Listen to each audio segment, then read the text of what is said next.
São duas manifestações que estão organizadas para ocorrer às 3 horas da tarde desta quarta-feira. Uma delas em Camaquã, na BR-116, quilômetro 392, onde fica o início da concessão. Quilômetro 396, na verdade. Quilômetro 396 da BR-116 em Camaquã, no início da concessão da Ecosul.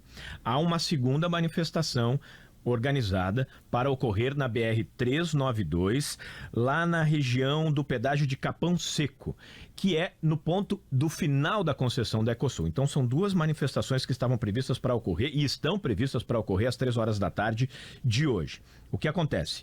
A Ecosul ingressou com um pedido no plantão do Tribunal de Justiça do Rio Grande do Sul, pedindo, aliás, que não ocorresse nem o protesto na via e nem no acostamento. O pedido da Ecosul era de que não houvesse qualquer tipo de manifestação. Que é um absurdo. Não se pode proibir manifestação. Né? E aí a decisão é do juiz Kleber Fernando Cardoso Pires, do plantão do Tribunal de Justiça, e ele concede em parte essa possibilidade, né, de que não ocorra o pedido, que não ocorra o protesto. O que diz o magistrado, o que diz o juiz? Não pode haver bloqueio da rodovia e nem manifestação na praça de pedágio. Se isso ocorrer, a multa a ser cobrada é de R$1.000 para cada um dos participantes. Porém, o magistrado diz o seguinte, exatamente o que diz a decisão dele sobre a possibilidade dos manifestantes fazerem protesto no acostamento. Abre aspas. Poderão os réus exercer os direitos à livre manifestação do pensamento e de reunião sem qualquer empecilho na faixa de domínio da rodovia BR-392, mediante condutas que respeitem os demais direitos fundamentais supracitados e as ordens da presente decisão, com o devido acato às orientações e limitações pela segurança que venham a ser levadas a efeito no local pela Polícia Rodoviária Federal, fecha aspas, a decisão então do juiz plantonista do Tribunal de Justiça. O que é faixa de domínio? Faixa de domínio é aquele trecho que é de responsabilidade do governo federal ou da concessionária que administra a rodovia, mas que não envolve a pista, o deslocamento dos veículos, as faixas de tráfego. Então a manifestação pode acontecer no acostamento, ou numa rótula, ou num canteiro central, desde que não ocorra... Pode ser inclusive no acostamento. No acostamento. O que não pode é impedir o trânsito, a circulação dos veículos, das pessoas. Não pode ter bloqueio. Ou que, no entendimento da Polícia Rodoviária Federal, o ponto onde está ocorrendo essa manifestação traga algum risco para os usuários e os próprios manifestantes. Então, a decisão do juiz plantonista do Tribunal de Justiça diz que pode fazer a manifestação hoje às 3 horas da tarde lá em Rio Grande, desde que observadas essas situações do direito de ir e vir das pessoas. Isso é importante, Chu, porque eu tenho recebido aqui de vários empresários várias mensagens, no meu WhatsApp particular, inclusive, o pessoal achando que não vai poder fazer a mobilização, que a mobilização é que foi proibida. Não é isso.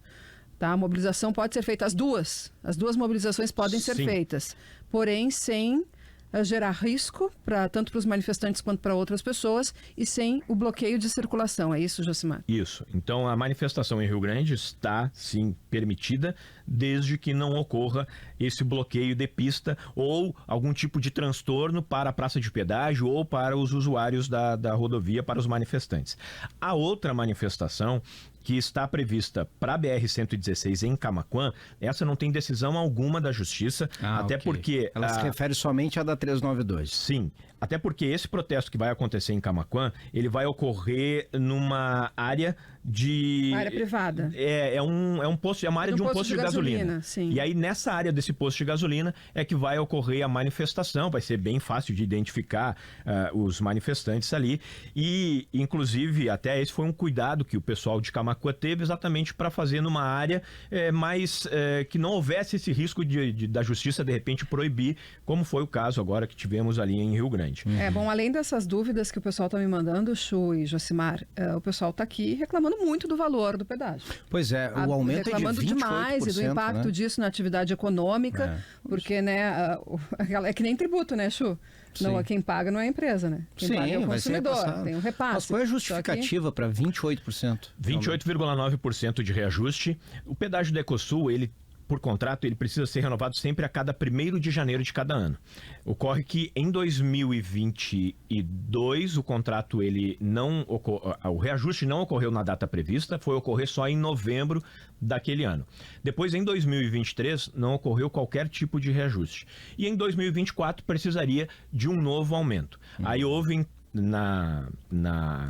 no acumulado, houve essa quantidade maior, um percentual maior de reajuste dos contratos da Ecosul, que administra ali, a Ecosul que administra 5 praças de pedágio na BR-116 e na BR-392. Esse foi o alegado pela empresa e que foi referendado pela Agência Nacional dos Transportes Terrestres, esse aumento de 28,9%, que fez com que o valor do pedágio saltasse de R$ 15,20 para R$ 19,60. Com isso, esse valor do pedágio, valor para carros, se tornou o preço mais elevado das rodovias federais no Brasil. De todas as concessões administradas pela NTT, o valor maior pago em rodovias federais está exatamente aqui, esse da Ecosul. Quando foi o último reajuste desse pedágio?